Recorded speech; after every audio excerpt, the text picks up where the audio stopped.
FOLKTALE MANIPUR bu tabiriba khwai pumnamakpu ehanba maktada ehakni koknona khuramjari. Athengba ahingni nong khara khara sutai nuksitti kanna sitli. Thasiramdai oiduna masana mamjabagi mathakta nongna atya sinba thungna kuppa aduna amuksu hena mamhannaba maram oi. Pakhang asi manghagum thoglakduna khwaina chatnaba lambi tari. Hui yamna khonghawi migi khonjolsu khara tari. Karigumba phibam asini haiba khangdana kadai tamna chatlibano wakhal amata yaudana thoglakduna lamjau tarakpa adu laina puba migumna mondrangda tauduna matam kaya changkhri. Maikai gadomdanu khangdri. Tasingna magna chatlibadi nongchup pangbadani. Lambi lamkhai amata lepi. Sagol tongba khara wari saduna lakpa ui. Sagol tongba amagi makutta maira macha ama pai. Ahingda mathau taba ningthaugi lanmini haiba mahak khangbagum tawi.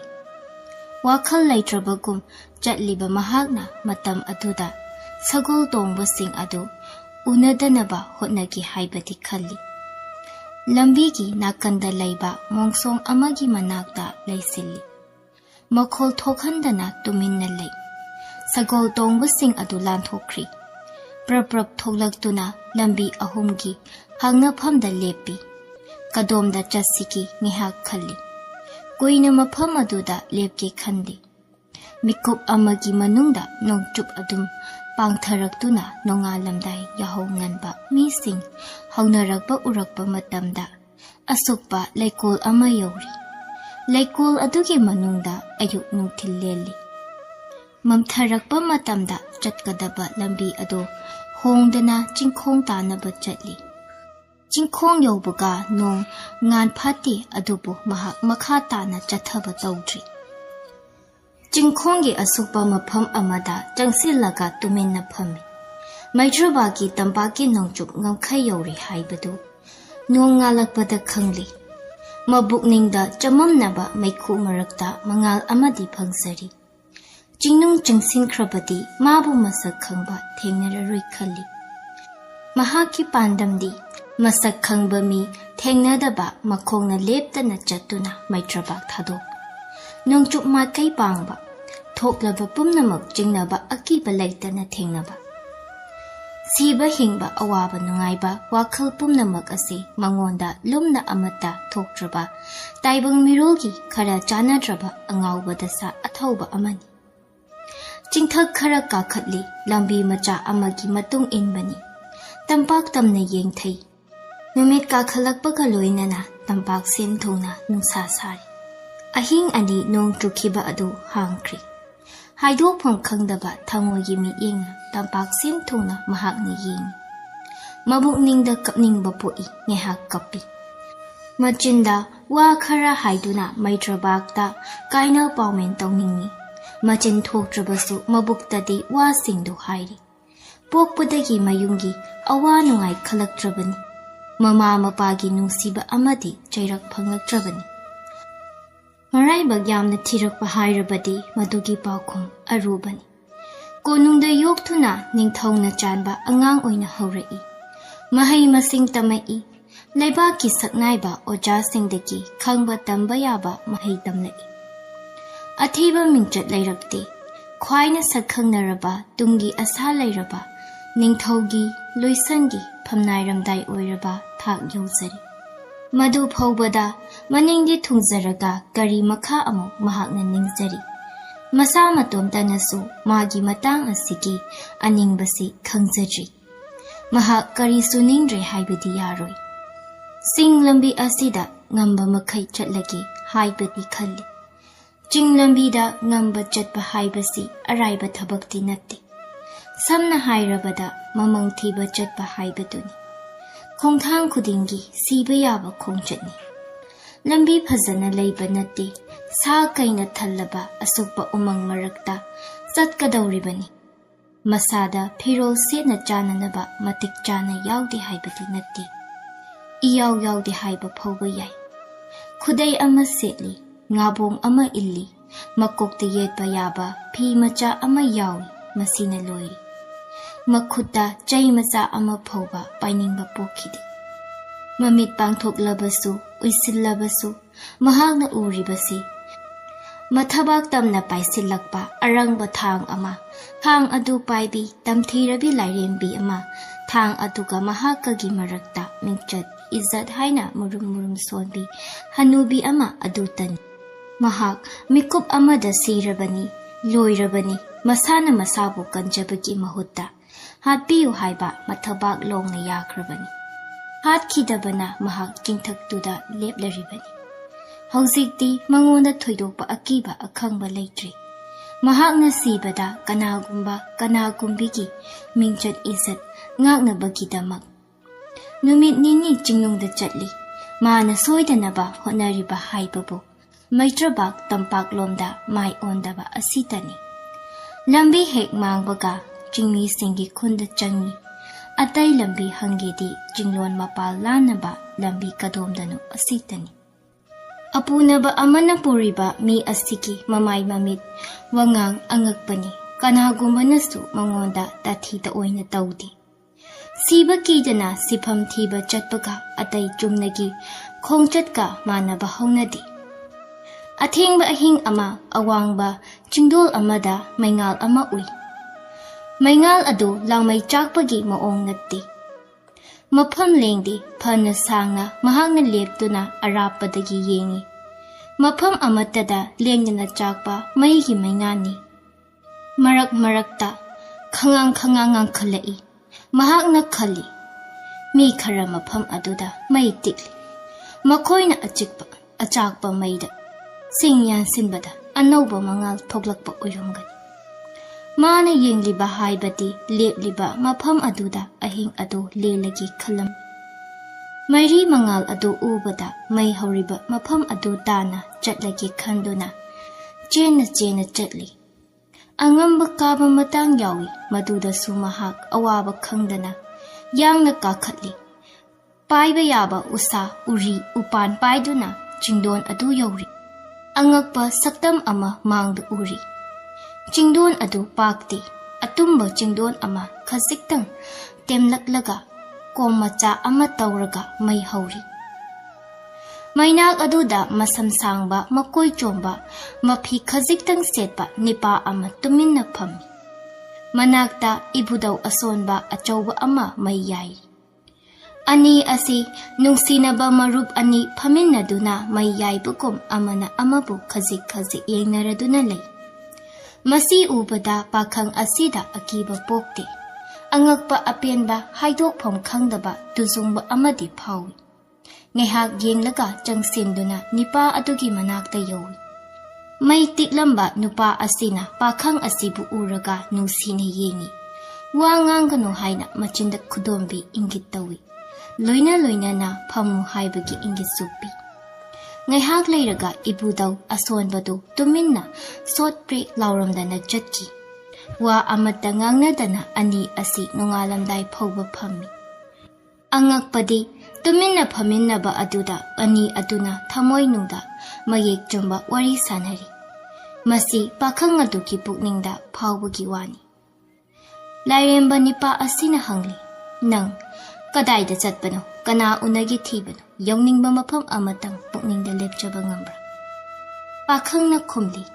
ai sifam thizabani kana khanganda aroiba yahib taningbani ai e aroiba yahib ase maitraba ki wangmada oining makha hangthari nangi pukningi maru aiba kisi karino kisi adu thoklaba matungda nahak nasa amasung pukning ado nangna thadokning libasing adugi kaya lapna leirabagi Pakhomzai wari adu mayek chumna lizaragi tabiyu ai angang oiringaidagi nupi masakta ngagjari matam kharagi mamangda ikhang khangaudana nupi ama uki mahak mapur oiba leibini I marida lapne inemsing amagi macha nupini haina khangnakidi mapur oibase achauba phamnaibani mahaka amuktang unaraga sirabasu yari khali Unanaba tanja isorna piri lai haraubagi jagoi saba tamgani nupi da tamgi haire. Ai nupi saba da phawi. Nupi oina jagoi loisangna tharakpa oina jagoi tambi. Mahakna chanbiduna ahing lekthoklo haina nini chanba ahing lektuna jagoi isai orai mine. Amukasu henda chanbiduna magi kada laiminasi hai. Aina haidokpham khangdana haraujabadu uraga mahakna aibu yamna jamzani amani khanduna luna tauba henjinse. Matam aduda mahaki mapur oiba arapa langphaida ningthaugi thogolda leiki. Yumda numit kharadi halaklaroi haiki. Mahaki senabi hanubido maben thoi. Aigisu ipa marida iben thoi. Singnafam thoktabani aina haizabani hanubi aduna aibu phabi khide. Masu nubi aduna aibu magi kada leminnaragi haibada mahakna rau rau yabiki. Nupi ngakta leminnabani haiba wakhalda yamna komthorakpado ai khangba ngamkhide. Khudeng amada tumamdaigi khong hangpham amada phami. Hangoibadagi mahai pumnamak aigi mitta uhalladuna ai ngawi. Aina adukki matik mahausagi phibam tadabadu uraga nupi aduna aibu hangoidanaba hotnabi. Aibu khong hamdu uhai. Aina thokpa tawjaragi samjinjai. Aina phak machet ama tharaga tumjagi haise. Mahakna yade phamong mathakta tuminnarasi hai. Aina yaba yadabagi wakhal taunanabagi matam leite. Phaisuk tungana chupsagi hai mahakna yade. Phaisuk amattada suptuna himinnari. Ngahak hangoiduna lapthoknaba hotnai naksila uhaina jingsinbi. Aidi matam aduda wakhal khanba ngamba sakti mangri. Isada kari ihul phawba aina khannabasu hotnadri. Nungpal phawraba ihul amana matomta sonjari mase aroiba khokpamni nahak siri. Aina madu taraga khonjal thokna khomi. Sirabasu ayari aigi punsi ngasi lori. Wari saba hori. Nangdi kana amattaga asumna phamong tinaba hiptabra. Aina khumi. Ngasi phawba ai kanaga suhi minnadi. Nupi nipaga wanati. Ai itomta hippi. Itomta le miga le minnaba hainadi. Hangthara i. Konungda kari oina le. Khumsei. Lei masiza singi jagoi isai orai minnabani. Makha adudi ngehak matomtana masagi wari lisei. Aidi. Nungai boy ninglamgani nungaiti. Punsida yumban begi mahau khangzadri. Iyumdasu ipa imana kanasu thungna halakti. Masidagi ai kanasu tinadi. Aigi nipasina aibu luna taubi. Ikai khumnabi adubu. Aibu mana luna taubiribase machani pikum taubiba oiramani. Nupi maselnida adum haidoknasi ai tasengna yum pandre haiba lawbi. Masi hairaga aibu ijat konsili. Aina nupi aduda konsin biduna magi awaba nungaitaba saruk yabiri. Mahausana purakpa ihun amada nupi asi pangthaki. Sibagi semzaraba aina mainungda chongsili. Nupi adudi lila ado mangni aigiti taibangni. Maida chongsiluba mairan bina mairi phangbada chakthektuna tabagum aina tarba matamda nupi adudi mangmangba loiraduna mangphaunari. Akiba saktam pumnamak pullabi taibang parli ngambi oina imangda thang athauba arangba paiduna lipi. Aina harauna siragi chongsili thabak longni yai. Ai loiredo ngakjaba wasak mangkhredo minamba sagomba sadagi tonba nangsu siro aiso hingubagi kanadri asi haiduna sarak phabi nungsagum chungsilai. Khudak adumaktada hanubi amana mangi haiduna chensilai. Thanga aigagi marakta khalli. Tumin layu mingchat thini nangi nati napur uibagi khallu chopa yaba mi nati asi haina. Anemba khongthangda hai. Aingonda yengduna hanubina makhata. Nang oireko tolaba til nangdi hatokpana matik charabani.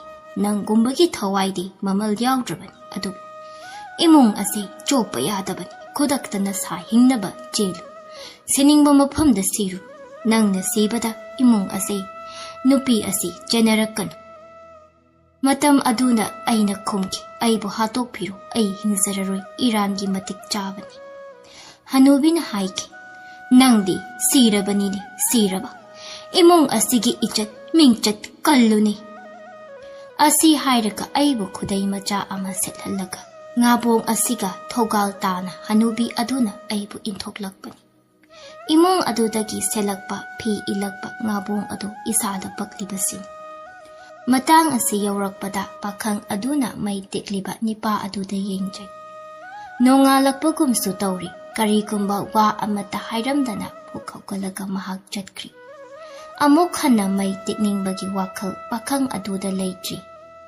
thawdok adugi chapsaba mawong amata khanghanaba hotnase likhraba wari asi chingna wa ngangnu leikidi nungi chinna nungi lon sizinaduna nipa aduda wari sane kibani nipa aduna wari adu tabiki haina su khalli mahakna karisu hairamdana phuk hawgatuna chatkraba matam aduda thawdok adu mangla mahakna phaminaramba mi adu tasengna phamlamba makla mahakna ibudau asonba ama leiramba dusu mang amagi sarukla khanba jingnaba hawri jingdon aduda mahak phana koina phammi maipham adu phawbadi mangnati sitharaklaba maitalgi manil kaba toktri jingdol adudagi yengthabada akoiba pumnamak nepthakiba ngakni arapadadi jingdon awangba mayam uba phangi jingmigi khul oiramba yaba mapham ama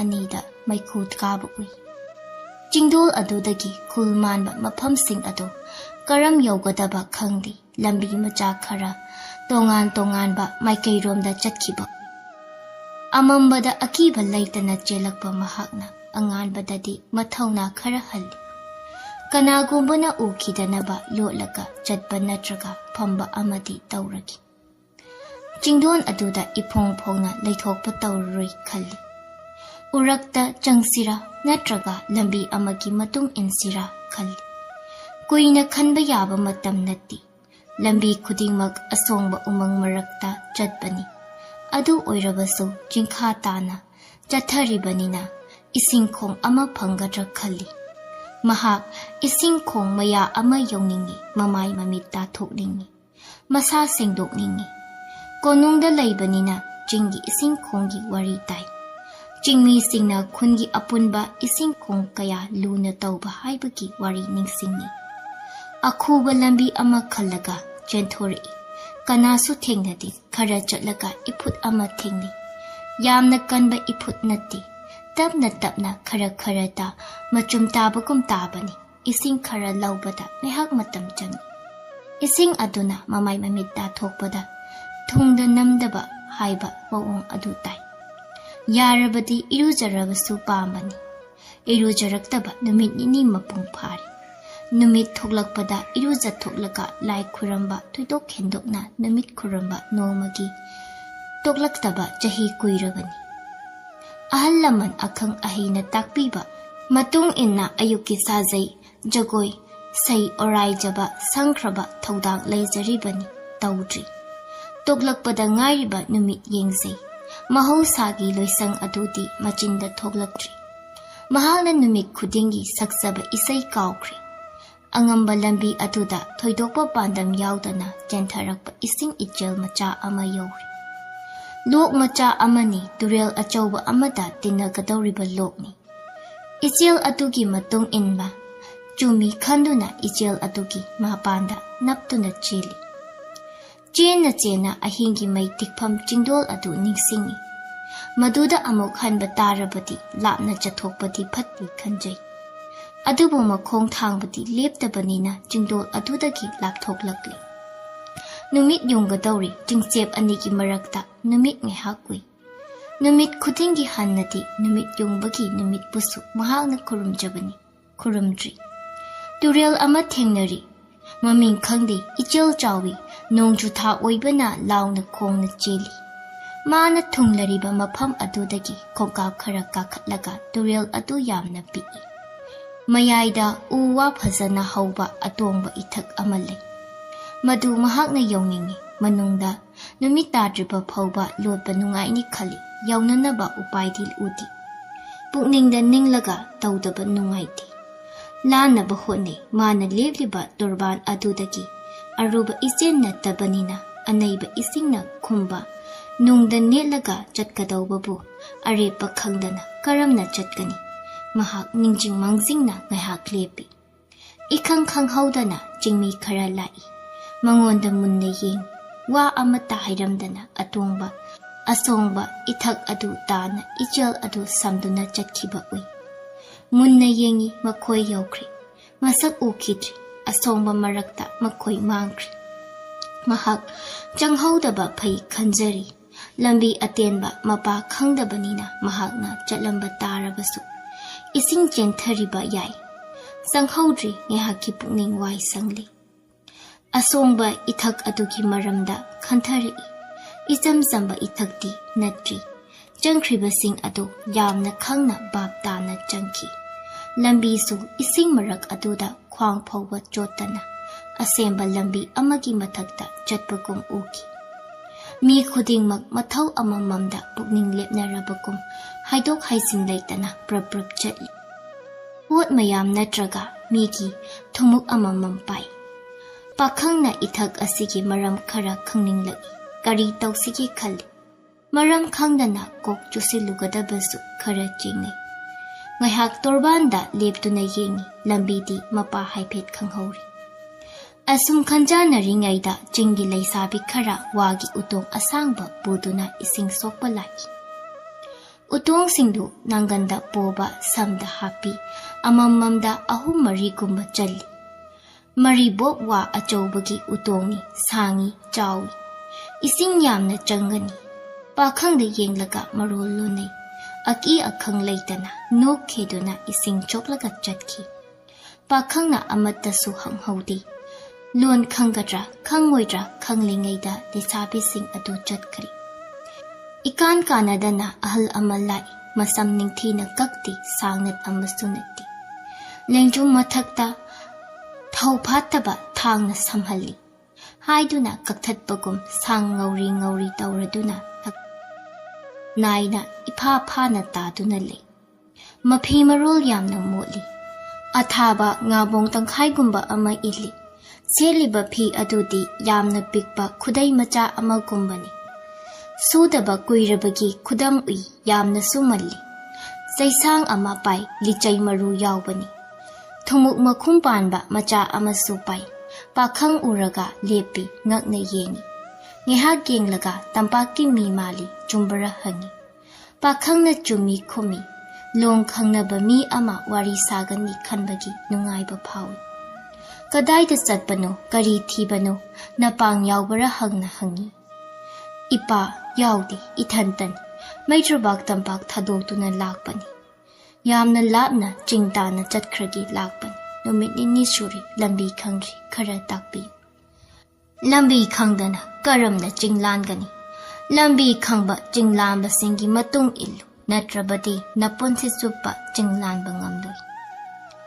Lambi khangba midi kadaida thengna kadagi ipana khara takpiyu. Hanuba munna khalaga hairi. Nang karamba mino karigi naraibak thadukpanu. Ningthauna tanthoklakpa phattaba mira kari lamdaginu. Ay kananasu tanthoklakpa mi natti. Maitrabak ihai tamge chatpani. Aigi kana leizadamana itomta laibak yengjarakpani. Nang aphaba mi mali asuk wana karigi chatpano lambida nang sirani. Tamthiba lambini sakai ngauba matamni minasu hatpaya. Nasada kari su yaudi kari chagani kari thakani. Thaurang tawko napang thiko mafam asidasu koina leiganu. Ipa ay sattabadi yadri. Pambay takpiyo. Ipa di kanano kari khunda leibano. Tampak lamda tarambra. Aigi maramda kupna hangano. Ay nataklo. Ay di maibani. Kun kuding koibani. Thongluba mafamda iyumni. Tampak lamdabu ay nakhangdaba leikadra. Ching tam aingondadi amatani punsi ase khongchat chatuna lenba tampaktagi lakpa kuidri. Adudi ipa aigi su ming leifam paripuri hangbigan. Ching lanba lambi tang takpiyu. Aina haiba lau nang nahani ching landringaidan sirani. Thaurang tauraga napang thiraga chatlu langphaida chak phangdabani. Langphaida pumnamak nangi yeknaba ngaktani. Sibagidi ai kidri ipa. Ngarang ihing chingdong asida iputau aswandaga phamindari aibu hanna phau yengbiramdana chatki.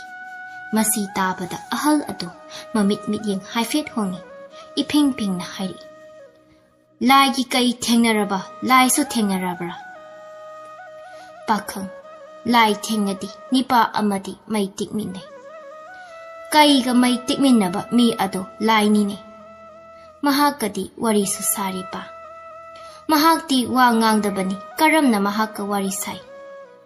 Ai su wa ngangdi adubu angakpani ipa. Mahakka aiga wa ngangnadana wari sanari.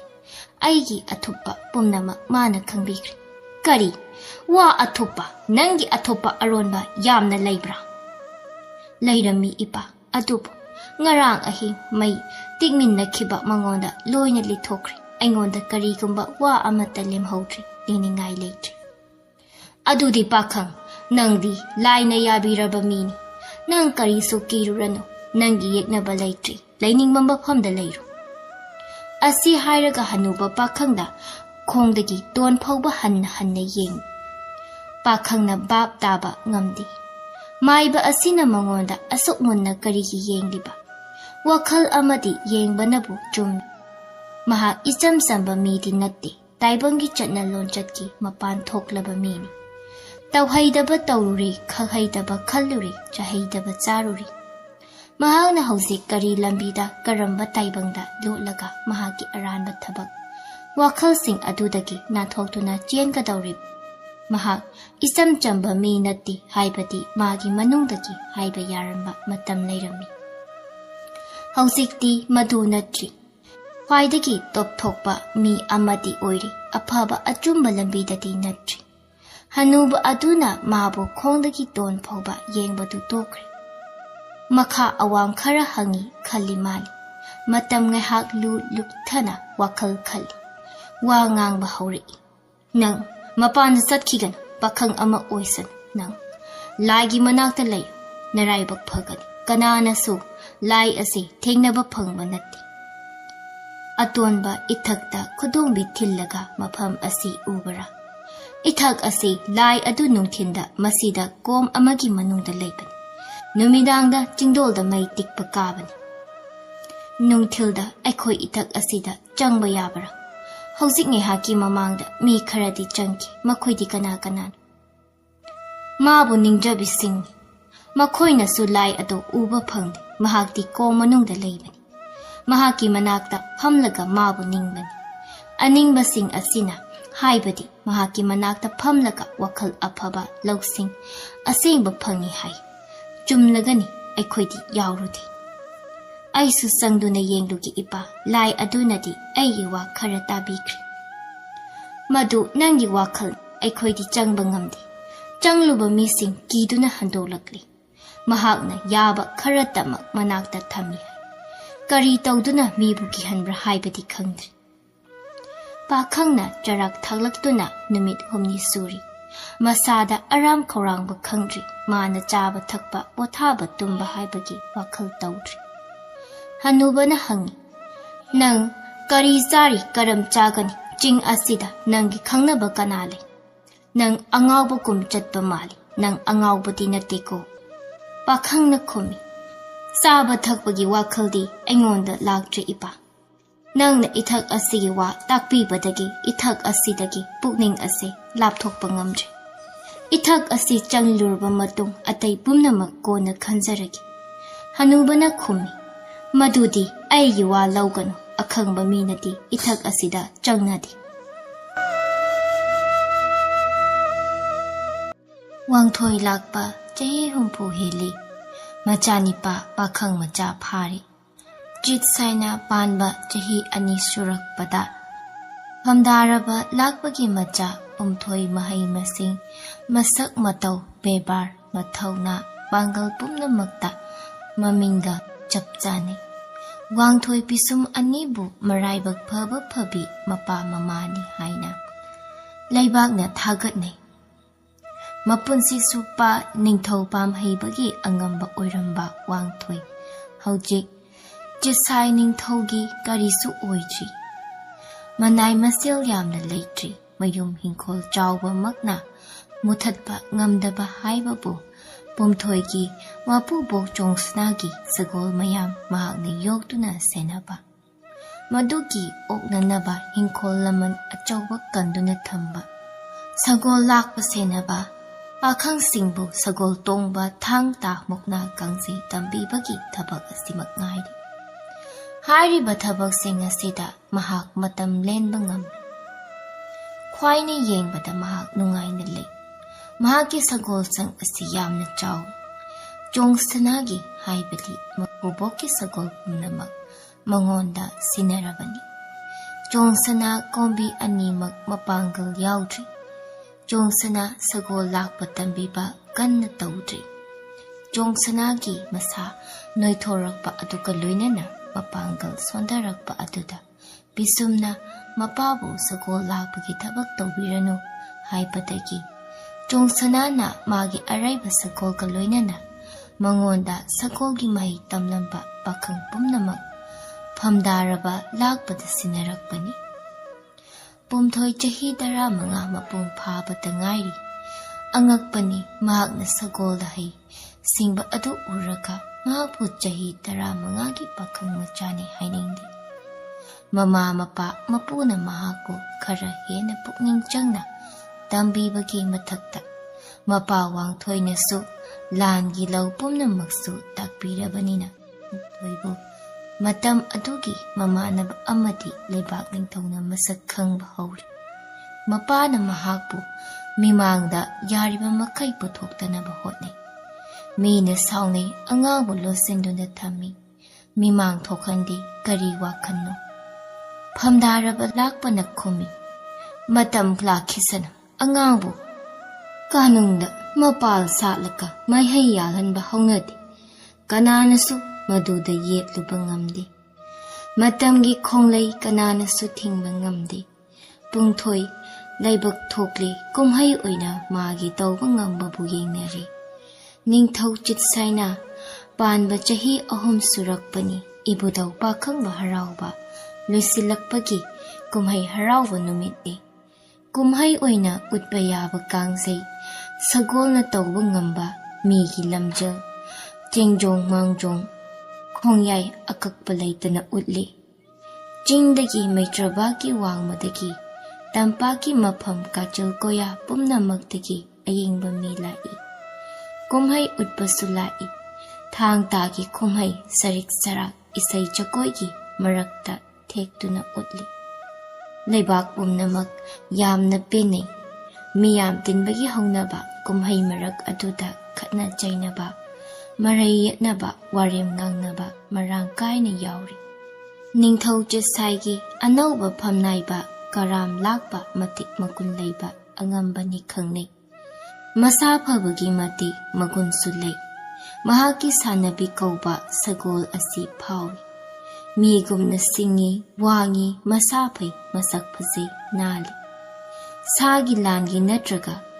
kangzeibungi oinati kaya magun leiba chang ngengludabanina khangdi achauba mi amana tongnaba sagol ama oina maming chatli sanaba chen chongba mayam ase sindok singsin tawbada karam lakpana magi sagol sanabi ase tongduna sanabung lamhang thungnaba nongpoktagi nongchupta nongchuptagi nongpokta khadagi wangdagi khada lenabagi matau gumna amu chongbagi amu uhanduna yengliba mayambu nungaihali sagolda haisingba ahal laman kharadi mamittagi karam lakpagi kumhai aduda penbati lairdana mit nawa pui marum sone lakpa loidaba sagol ama puthok lakpa sina leibak mangda haiba phawba sariba sibu haibinaba leitabgi waniko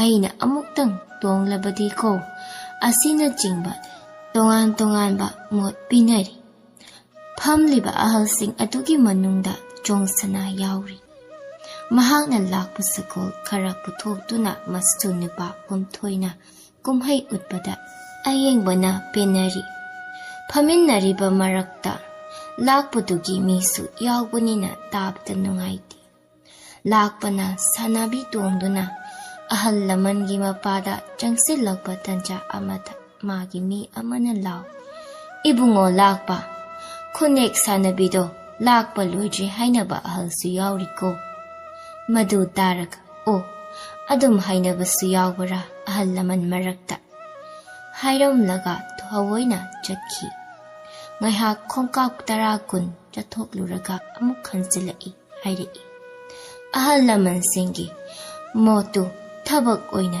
yengningida adubu ai sanabise kakhat ngamgadaba ahal laman bui udini tabada ahal laman singdo hainaji maru oina chongsanadi sikrasira khalai sagol lakpa loidriba ngaktak taba ama tongduna pumhaiba ahal laman manakta changsilakpaga tan chanai ngangnariba adu tai mapubokta yenglaga ipubok laibak yengudana hairei jongsanana masunupada ipudi sonbada natte michamnido pazeng phiral thetuna angambagi khoneksibu karam kagataki madu tabada kiduna jeli maram phazalaga haina mayambu khanai maru oina lakpanati maduma khalli kumhai yengliba ningthouda pau asi yowi jisaina kumhai adu yengningduna jongsana kaurei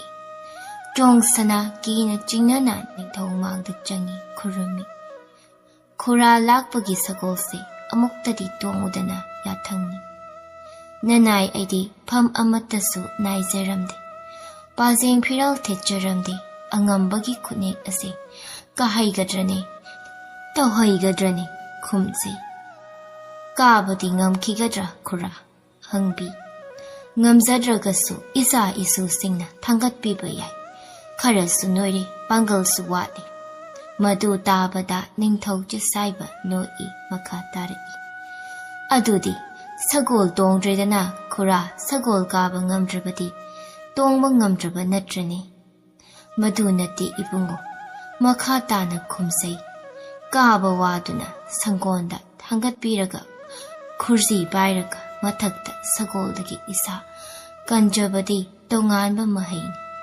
ningthou notri makha tabirei adudi khura ngasidagi pazeng phiral thetpa angambagi pham lauru sagolda thangatlagi apha phata asoi ragi lanlai oiruko khanthaba leitana jongsana nanai ai yazari khurami makokta koyit yisili pazeng phiral thechili sagolda thangatlamdaida lakpana khonjol hauna miyam tanaba hai amuktangi khanthako ipagumbani aigi sanabise khara sathida madu daraga jongsana ningthoromda onsillaga khurami hangatli nanai ai sagoldagi taduna sibada itomdagi iral oijaraba nanai aina lakpada sagolda karigumba thokpada aigi iral oidraba masi yabirabadi sagol ase tongjaraga thogol tawjaragi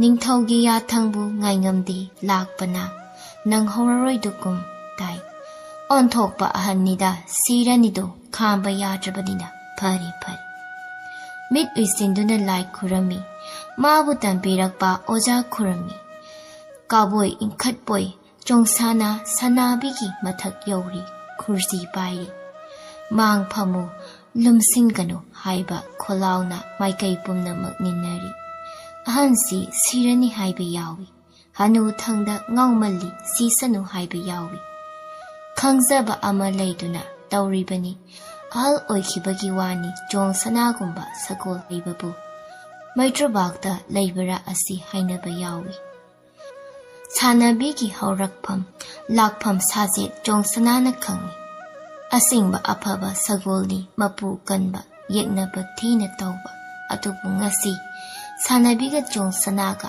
ꯑꯍꯥꯟꯕ ꯊꯦꯡꯅꯕꯁꯤꯗ ꯀꯔꯝꯕ ꯃꯟꯇ꯭ꯔꯅ ꯀꯔꯤ ꯂꯧꯅ ꯁꯥꯟꯅꯕꯤꯕꯨ ꯆꯣꯡ ꯁꯅꯥꯅ ꯂꯥꯛꯈꯤꯕ ꯆꯤꯟꯅ ꯋꯥꯍꯩꯅ ꯄꯥꯎ ꯑꯣꯏꯅ ꯇꯝꯕ ꯂꯨꯔꯤ ꯑꯉꯛꯄꯅꯤ ꯍꯥꯏꯕꯅ ꯍꯧꯁꯤ ꯈ꯭ꯋꯥꯏꯗꯒꯤ ꯉꯛꯂꯤꯕꯁꯤ ꯀꯔꯥꯝ ꯂꯥꯛꯄꯅꯤ ꯃꯥꯒꯤ ꯋꯥꯈꯜ ꯊꯦꯡꯕ ꯅꯥꯄꯜꯒꯤ ꯈꯣꯡꯊꯥꯡ ꯑꯃꯅ ꯃꯔꯥ ꯂꯩꯖꯗꯕ ꯃꯍꯩ ꯍꯩꯔꯕ ꯑꯇꯥꯡꯕ ꯑꯍꯜ ꯑꯃꯒꯤ ꯄꯨꯟꯁꯤ ꯂꯣꯏꯍꯟꯕ ꯇꯥꯔꯦ ꯍꯥꯏꯅ ꯈꯜꯂꯨꯕꯅꯤ ꯑꯔꯣꯏꯕ ꯃꯍꯥꯛꯀꯤ ꯇꯝꯊꯤꯔꯕ ꯃꯤꯀꯨꯞ ꯑꯗꯨ ꯀꯔꯝꯕ ꯃꯇꯝꯗ ꯀꯌꯥ ꯊꯨꯅ ꯀꯔꯝꯕ ꯃꯑꯣꯡꯗ ꯊꯣꯛꯀꯗꯒꯦ ꯃꯤꯍꯨꯟ ꯆꯦꯡꯒꯨꯝ ꯆꯦꯡꯒꯥꯟꯅꯅ ꯌꯦꯡꯂꯨꯕꯅꯤ ꯃꯍꯥꯛ ꯃꯃꯤꯠ ꯀꯨꯞꯄ ꯉꯝꯗꯦ ꯃꯤꯠ ꯈꯨꯝꯂꯨꯔꯤꯉꯩꯗ ꯀꯔꯤ ꯊꯣꯛꯀꯗꯒꯦ ꯈꯪꯗꯦ ꯍꯥꯏꯕ ꯉꯝꯗꯦ ꯊꯣꯛꯀꯗꯧꯔꯤꯕ ꯑꯍꯜ ꯑꯗꯨꯗ ꯅꯠꯇ꯭ꯔꯤ ꯃꯍꯥꯛꯀꯤ ꯃꯊ꯭ꯋꯥꯏꯃꯛꯅꯤ ꯃꯥꯅꯅ ꯅꯨꯡꯁꯤꯖꯔꯤꯕ ꯁꯒꯣꯜ ꯑꯗꯨꯗꯅꯤ ꯃꯍꯥꯛ ꯈꯪꯂꯤ ꯃꯍꯥꯛꯅ ꯍꯥꯟꯅ ꯈꯪꯈꯤꯅ ꯁꯒꯣꯜ ꯑꯗꯨꯒꯤ ꯃꯄꯥꯡꯒꯜ